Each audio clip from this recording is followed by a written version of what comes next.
कौन परिस्थिति आम अरविंद ढाली की पूरे देवुनु। तो आज की 24 वर्ष 25 वर्ष है जेकु आमर जयदेव निर्वाचन मंडल में आमर बसंत भाई के आम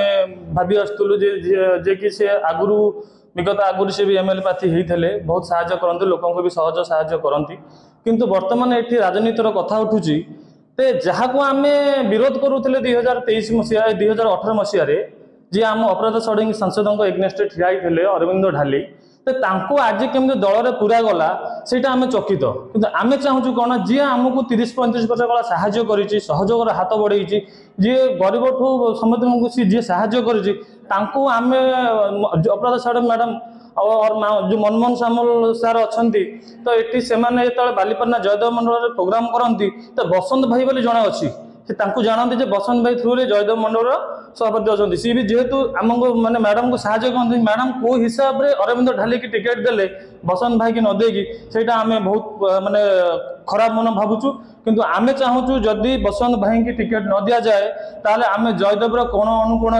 कौन परिस्थिति आम अरविंद ढाली की पूरे देवुनु यहाँ आमर हूँ मत। आसंता विधानसभा निर्वाचन आम जयदेव निर्वाचन मंडल जो प्रार्थी घोषणा कराई से प्रार्थी नहीं समस्त असंतुष्ट अच्छा कौन कर्मी बीजेपी आज शांति ना दल जहाँ घोषणा कला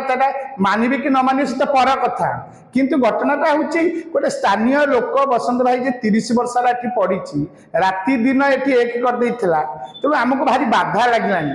ये सब जो सी बर्तमान मूर्छा अवस्था पड़ी शोची उठुनी तार डायबिटीज बढ़ीगला बीपी बढ़ीगला तेणु नेता आमर कर्मी कहीं चाहूना बाहर गोटे आसिक बाहर मीनस पार्टी जहाँ को मैंने ग्रहण करने को राजी ना तेणु आपण सांसद महाशय को अनुरोध आप तुरंत परिवर्तन करूँ बसंत भाई के टिकेट पुनर्वार दिंतु ना हुए तो आम घोषणा कर प्रार्थी जयदेव आमर